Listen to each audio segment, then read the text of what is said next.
y les damos la bienvenida a un nuevo programa de ULPAM TV. Específicamente hoy vamos a avanzar sobre una temática en la cual la Universidad Nacional de La Pampa está haciendo una experiencia que podríamos decir inédita y refiere a una trayectoria de formación para las personas del colectivo trans. Y para darnos marco sobre cómo surgió esta posibilidad dentro de la institución nos acompaña la vicerrectora Verónica Moreno. Verónica, bienvenida. Gracias, Cecilia. Decía, hablamos un poquito de antecedentes, ¿no? Y nos tenemos que referir a Cupo Trans, Verónica. ¿De qué hablamos? Bueno, siempre digo que cuando hay una experiencia concreta, esa experiencia concreta nunca da cuenta de todo lo que pasó antes para llegar a este punto, ¿no? Lo cierto es que estamos en condiciones de empezar con una doble tarea.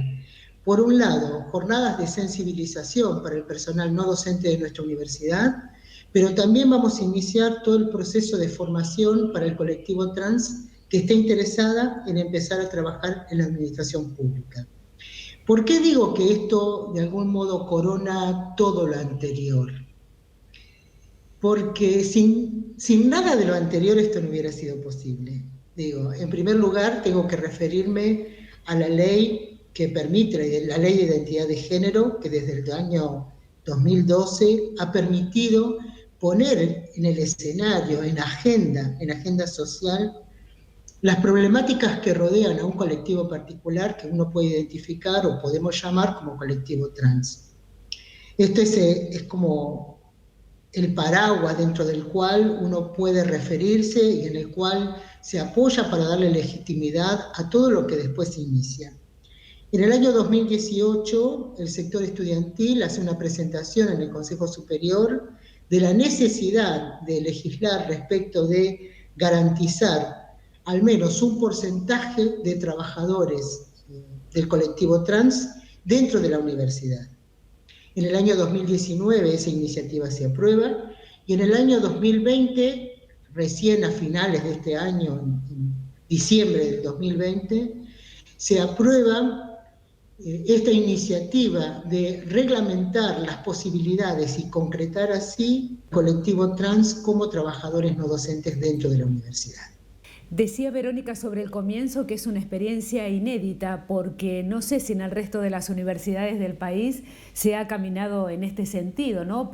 Pensando en la universidad también como formadora, cuando nos referimos a esta trayectoria, ¿no?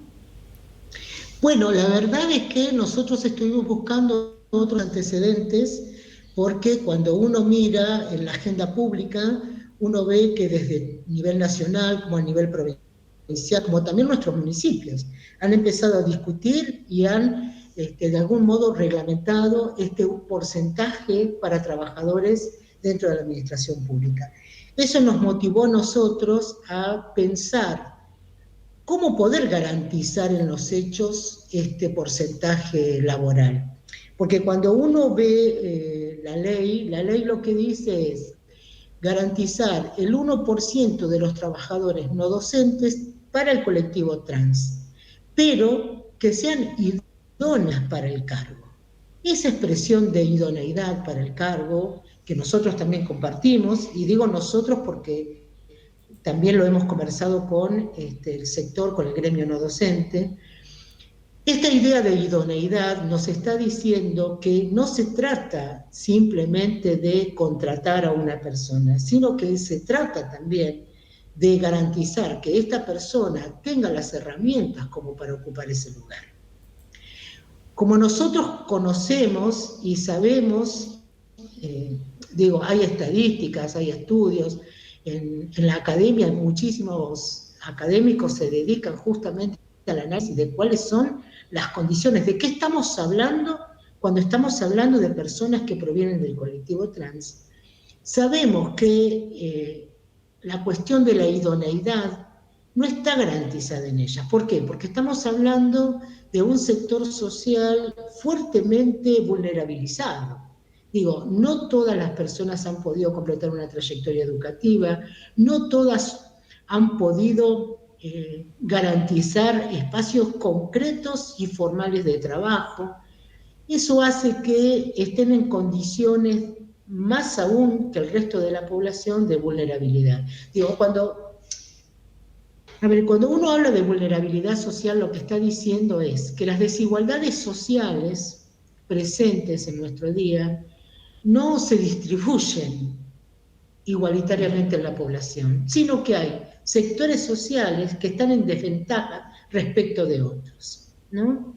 Entonces nos parecía, y en esto es inédito lo que estamos promoviendo, nos parecía que si nosotros pedíamos idoneidad para el cargo, debíamos también, como una obligación moral, si se quiere, garantizar un proceso de formación que las colocara o los colocara efectivamente en igualdad de condiciones para aspirar a un cargo dentro de la administración pública. Esto es lo novedoso, digo, que más allá del porcentaje que tenemos la obligación de asegurar, y en esto también quiero ser clara, porque las resoluciones del Consejo Superior no solamente se emiten como una cuestión de política pública frente al escenario social, sino que también nos genera una obligación. De aquí la reglamentación, ¿no? Entonces, esto es lo inédito, que nosotros vamos a garantizar también la formación. Después, bueno, estamos discutiendo y estamos conversando junto con la provincia de La Pampa y con el municipio de General Pico y con el municipio de Santa Rosa, que este proceso de formación para la gente que le interese trabajar en la administración pública lo podamos hacer en todos estos espacios, no solamente en la universidad. Estamos conversando para que este proyecto, este plan de formación pueda trascender el escenario universitario, porque ya estamos pensando en ejes que tienen que ver justamente, por ejemplo, con la atención al ciudadano, con la gestión de lo público, con las obligaciones del Estado, con todas las normativas y los principios que deben acompañar a todo proceso que dé cuenta de la atención y de las respuestas públicas a la sociedad, ¿no? Verónica, lo mencionabas también y refiere a otra pata muy importante para que esto funcione y también hacia adentro, que tiene que ver con la sensibilización, con las sensibilidades, ¿no? Con lo que nos pasa a cada uno en la vida, en los espacios de trabajo, en esta historia de convivir y hacer que esa incorporación realmente sea efectiva, ¿no? ¿Cómo lo viviste vos en lo personal y un poco como reflexión, ¿no? Al ir teniendo contacto con las personas integrantes del colectivo trans, ¿qué nos va pasando, ¿no? a cada uno de nosotros y cómo lo vivís desde el lugar que ocupas hoy? Yo siento que todo el tiempo estamos aprendiendo. Yo siento que todo el tiempo, cuando uno entra en contacto con poblaciones, que no solamente tiene que ver, ¿no?, con el colectivo trans, sino también con otras poblaciones vulnerabilizadas, que tenemos que estar disponibles para hacer de nuestros espacios, de nuestros propios espacios institucionales, lugares habitables para todas y para todos. Y agregaría también para todos, ¿no? Bueno, que esa también es otra discusión. A mí me pasa todo el tiempo que no me alcanzan las palabras, que hay que aprender nuevas formas de nominar y de denominar, porque cuando uno nomina al mundo, también las está colocando en un lugar particular.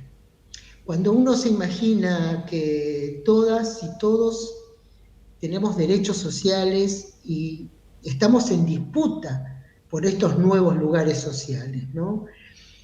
Estamos aprendiendo y estamos también abriendo un panorama en el cual no es sencillo ni referirse ni disputar, ¿no? ¿Por qué digo esto? Porque las y los trabajadores de la universidad que forman parte de este pacto involuntario, si se quiere, porque estamos hablando en este momento en la universidad de alrededor de 400 trabajadores no docentes. Estos 400 trabajadores no docentes tienen representación en el Consejo Superior a través de sus representantes y también a través del gremio. Entonces nosotros hemos trabajado con el gremio, pero esto no quiere decir que sea la última palabra. Esto quiere decir que estamos como abriendo el panorama. Trabajar con compañeros o compañeras transexuales nos obliga a cada uno de nosotros a poner en situación nuestro propio cuerpo, nuestras propias orientaciones sexuales, nuestra propia sexualidad, ¿no? Porque ninguno de nosotros andamos por la vida aclarando o declamando si somos heterosexuales, si somos cis, si somos mujeres. Todos nos juzgan por la apariencia. Y detrás de todo eso hay todo un mundo social de representaciones, de significados, que hablan antes que nosotros de quiénes somos, ¿no? La normalidad, lo que nosotros estamos haciendo es poner en tela de juicio la normalidad de las relaciones y de los vínculos entre hombres y mujeres. Estamos diciéndole a nuestra institución y a todo el mundo, tenemos que entender el mundo desde otro lugar, que es el lugar no binario, que es el lugar de la diversidad. Y creemos que para eso tenemos que sensibilizarnos. Digo, tenemos que estar disponibles, tenemos que estar dispuestos a compartir el espacio laboral que habitamos todos los días. Te agradecemos este aporte a este Ulpan TV, Verónica, gracias. Y avanzamos ahora concretamente con quienes participan de esta trayectoria de formación. Nos acompaña Ivana Cabot, que es integrante de la Secretaría Legal y Técnica. Ivana, ¿cómo te sumás a esta trayectoria de formación? Hola Cecilia, ¿cómo estás? Bueno, en realidad me invitan a sumarme, me invitó la vicerrectora. Por ahí uno está muy acostumbrado a trabajar, a que te llamen a trabajar en lo que es administrativo, en lo que es tu trabajo, en lo que son los proyectos netamente institucionales, pero en cuanto a tu trabajo en sí, lo que corresponde por estructura, pero por ahí uno no está acostumbrado a que te llamen a participar a este tipo de cuestiones, lo cual la verdad que me alegró muchísimo, porque que te convoquen o que te inviten. Y para mí fue un desafío, porque yo te voy a ser sincera, yo en un principio no estaba muy de acuerdo con esto. ¿Pero por qué no estaba de acuerdo con esto? No porque me pareciera mal, sino porque yo no entendía por qué había que hacer algo aparte. ¿Por qué no podíamos hacerlos concursar todos nosotros? ¿Por qué teníamos que hacer un reglamento aparte para los travestis, para los transexuales o para los transgéneros? Yo digo, ¿por qué tenemos que...? Digo, eso no es diferenciarlos, es como que tenía emociones encontradas en este sentido, porque me parecía que si nosotros hacíamos algo especialmente para ellos, los estábamos discriminando en cierto punto. La idea es aprender a manejar un poco lo que es talleres literarios, y la idea es enmarcarlo en algo bastante amplio, pero a su vez después detenernos en lo que es un poco el lenguaje administrativo, notas, resoluciones, expedientes, hacerlo un poco general y un poco específico en lo que es el lenguaje administrativo. No, que es súper importante, porque a veces uno cree que el trabajo en la administración es simplemente cerrar una carátula y armar un expediente. Y no, es pensarlo mucho, es hacer una resolución, es redactar algo, o sea, es tener ideas, es volcar argumentos, es resolver en función de esos argumentos. Para eso hay que pensar, para eso hay que hacer un ejercicio muy importante, y hasta lo transformas en poesía si querés a una resolución, porque puede terminar hasta en una cosa así. Y bueno, y hay que ponerle ganas y le pones amor también a ese trabajo, ¿no? Claro que sí. Pensaba, Ivana, una trayectoria formativa inédita para la Universidad Nacional de La Pampa, y creo que en el marco de las universidades del país, que va a ser muy rica para ambos lados, para capacitadores y para quienes se capacitan. Te agradecemos tu apoyo. Totalmente. Ivana. No, por favor, gracias a ustedes, y bueno, sigamos bregando para todas estas cuestiones. Gracias, Ivana. Y nos espera también, ya está conectada para conversar con nosotros la licenciada Laura Piñero, porque también participa de este trayecto de formación. Laura es licenciada en psicología y especialista en orientación laboral. ¿Cuál podríamos decir eres el puntapié inicial que habría que tener en cuenta cuando hablamos de formación para el empleo, donde tenemos como protagonistas a la comunidad trans y debemos hablar de fortalecimiento de la identidad, ¿verdad? Sí, digamos que esta iniciativa innovadora de la universidad tiene que ver básicamente con construir un trayecto formativo para el empleo que tenga una doble pertinencia. Es decir, que esté a la altura la formación de los requerimientos de un puesto de trabajo en la administración pública moderna, pero al mismo tiempo esté focalizada y adaptada a un colectivo que ha tenido una particularidad en su historia de exclusión por haber sufrido violencia institucional. Digo, hay una formación que nosotros proponemos, que es una formación en competencias transversales y que tiene que ver con construir una suerte de escenario de simulación es un aprendizaje no formal en el sentido del escolar, porque justamente en el daño psíquico que muchos de los protagonistas del colectivo trans tienen, que están más relacionados con las comisarías que con la educación o con un mundo del trabajo. De manera que hay que fortalecer enormemente y poner en palabras ese daño causado por la violencia institucional, por la exclusión, y poco a poco ir posicionándolos para entrar a un mundo que ellos desconocen, digamos, y también recuperar fortalezas que ellos tienen por haber tenido que sobrevivir a contextos de restricciones, ¿no? Eso tiene un costado positivo porque son muchos resilientes, son personas, muchas han tenido que desarrollar capacidades de adaptación a contextos extremos y bueno, el mundo del trabajo actual requiere de una complejidad de habilidades y de capacidades. Vamos a tratar de estar a la altura de los requerimientos de los puestos del trabajo actuales y de las necesidades de contención y de fortalecimiento identitario que tiene este colectivo. Pensaba, Laura, en escucharte que lógicamente los números lo dicen, ¿no? Hablamos de trayectorias educativas interrumpidas en la mayoría de los casos. Laura, y concretamente dentro de esta trayectoria y en el bloque que vas a dictar, ¿qué temas vas a abordar? Mira, el contenido son 3 meses de trabajo en una modalidad de aprendizaje muy participativo, donde los contenidos son 4.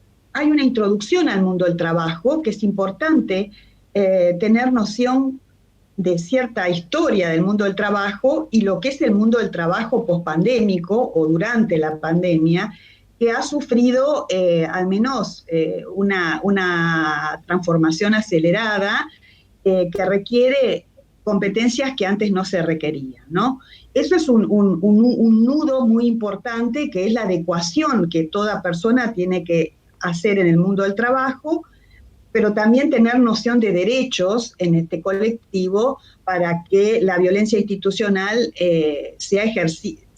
Si se va a ejercer violencia institucional, que estas personas estén alertas también, ¿verdad? Es decir, el mundo del trabajo es un contenido importante. La segunda cuestión es construir vínculos de confianza en este colectivo para que ellos puedan aprender o reaprender o mejorar las relaciones con los otros, ¿no? Que no sean relaciones tan defensivas por haber sido dañados en muchos aspectos, sino lograr que los otros adquieran una noción de confianza. Eso es muy difícil y eso es lento, ¿no? Esto es uno de los otros nudos del entrenamiento. Y luego va a haber un trabajo muy personalizado de seguimiento, de identificar aquellas fortalezas que estas personas pueden identificar y sobre todo fortalecer como manera de posicionamiento en la búsqueda de empleo también. Por tu Y otra experiencia en diferentes espacios, Laura, de formación profesional, ¿cómo tomaste esta propuesta de la Universidad de La Pampa de convertirse en un espacio de formación, de trayectoria para la formación, en este caso del colectivo trans?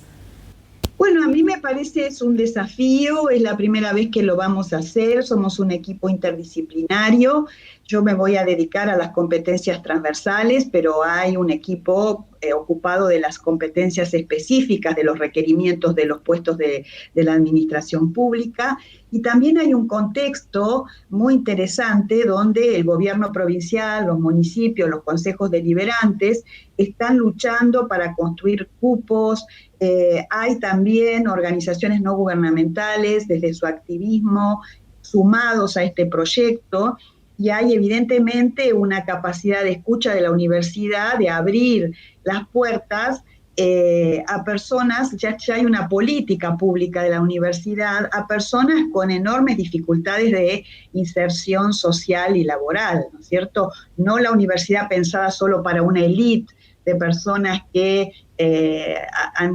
no han tenido disrupciones en sus trayectos biográficos, sino que la universidad ya está pensando en albergar y en tener hospitalidad con personas que sus trayectos han sido muy fragmentados y que han estado desafiliados básicamente de las familias, de la educación y del trabajo, que son los grandes dispositivos de la identidad y de la integración social, ¿no? Es decir, estamos ya pensando en esa vulnerabilidad para tener como una política pública reparatoria, ¿no? Así es. Y de eso se trata, ¿no? De albergar y de incluir. Gracias, Laura, por tu aporte. Gracias a ustedes. Y entre quienes han tenido también la posibilidad de participar y ser parte de esta trayectoria de formación, nos referimos específicamente al gremio. Por eso está también hoy con nosotros Sebastián Soncini. Sebastián, bienvenido. Buenas tardes, Ceci. Gracias por la invitación. Y nada, escuchando tu introducción, y la verdad es que nuestra participación arranca hace un tiempo ya bastante considerable con una invitación que nos hace la agrupación estudiantil que había presentado el proyecto de la creación del cupo trans. Y bueno, nos invitaron a una reunión en la que participaron personas del colectivo, las consejeras en ese momento, la consejera del sector no docente Silvana Casaday y los miembros de la comisión de APUL. Ahí como que nos sirvió como un puntapié inicial para interiorizarnos sobre un montón de temas que desconocíamos, que no teníamos, o sea, conocíamos la realidad, pero vista desde otra perspectiva, quizás desde como algo que no era tan próximo, y bueno, empezamos a involucrarnos por considerar que avanzar en este proyecto era ampliar derechos para los futuros y futuras compañeras de trabajo, en este caso las personas del colectivo trans. Nos resultó un trabajo bastante arduo porque, bueno, lleva implícita convencer o trasladar esta idea de ampliación hacia otras personas del sector no docente que quizás no tengan la misma visión, pero con el tiempo y poniéndolo en la balanza, entendimos de que no tenía ninguna connotación que no sea positiva, porque todo llevaba e indicaba que la ampliación de derechos iba a dar oportunidades de trabajo, de desarrollo personal a estas personas, y que un poco se condice con los objetivos iniciales que tiene un gremio, que es generar oportunidades, dar igualdad y luchar por los derechos de los trabajadores. Así que creo que para nosotros esto significó un avance, una apertura y, digamos, un cambio de paradigma desde lo que veníamos pensando, no solo como comisión directiva, sino como sector, que hay un montón de trabajo todavía por realizar, no me caben dudas, pero creo que vamos por un buen camino. Pensando justamente en ese pie que tiene este proyecto, ¿no?, que apunta a la sensibilización de la comunidad universitaria, pensaba en esa reunión que nos comentabas recién. ¿Con qué perspectiva ibas y cómo te fuiste luego de poder estar más cerca de esas voces, ¿no?, de quienes representan al colectivo trans? Te lo pregunto porque supongo que es el camino que vamos a hacer todos, ¿no? Un camino individual que formará parte del éxito de esta incorporación también de las personas trans en la planta no docente de la ULPAM. Sí, bueno, desde lo personal, digamos, iba con bastante interés en el tema, porque la verdad es que no lo conocía, o sea, más allá de haber leído la letra de un proyecto, por ahí no había tenido la posibilidad de relacionarme con personas del colectivo, que me cuenten sus historias, que me planteen algunas cuestiones que por ahí uno no las contempla, pero no desde el desinterés, sino por la cotidianidad misma.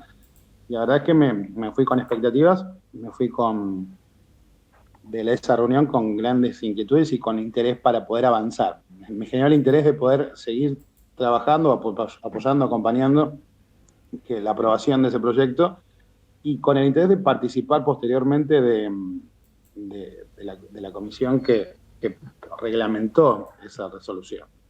Realmente resultó sumamente interesante participar, tuvimos una reunión muy buena, y creo que viene esto de mi interés por la política y como te decía hoy, por la ampliación de los derechos para todas las personas. Y creo que eso en lo personal. Y en cuanto a lo del sector, creo que es un trabajo que vamos a tener que llevar a cabo muy arduo, porque tenemos que dar ese cambio cultural y trabajar unidos. Las gestiones de la ULPAM, desde el rectorado y los decanatos, el gremio no docente, y todos los sectores que hacen a la comunidad universitaria. Creo que es necesario que todos entendamos que este es el camino por el que tenemos que recorrer para generar oportunidades. La universidad pública es un motor de generación de posibilidades para muchas personas, y desde lo académico. Bueno, que lo sea también desde lo laboral, en el sector no docente, es realmente un orgullo, y del que no podemos parar un segundo de avanzar hasta que esto se concrete. También estamos convencidos de que esto es solo un inicio, puede ser una pequeña solución para el problema de oportunidades que tiene el colectivo trans. Pero bueno, la universidad está a la vanguardia y va a ser una de las primeras instituciones de la provincia de La Pampa en tenerlo reglamentado e implementado, imagino, a la brevedad. Gracias por tu aporte en este programa. No, gracias a ustedes y a disposición. Y para el cierre compartimos la palabra de quienes han sido pioneras en la lucha en cuanto a la conquista de derechos para el colectivo trans. Por eso traemos la palabra de Diana Zacayán, quien ha sido activista a través de Argentina y dirigente del movimiento antidiscriminatorio de Liberación, que fue lamentablemente asesinada un 13 de octubre del año 2015. Diana decía que el Estado Nacional nos haya permitido ser parte de la creación de las políticas públicas de empleo, nos allanó el camino para llegar a este debate que nos permite gozar del derecho genuino al trabajo. Gracias por acompañarnos. Hasta un próximo ULPAM TV.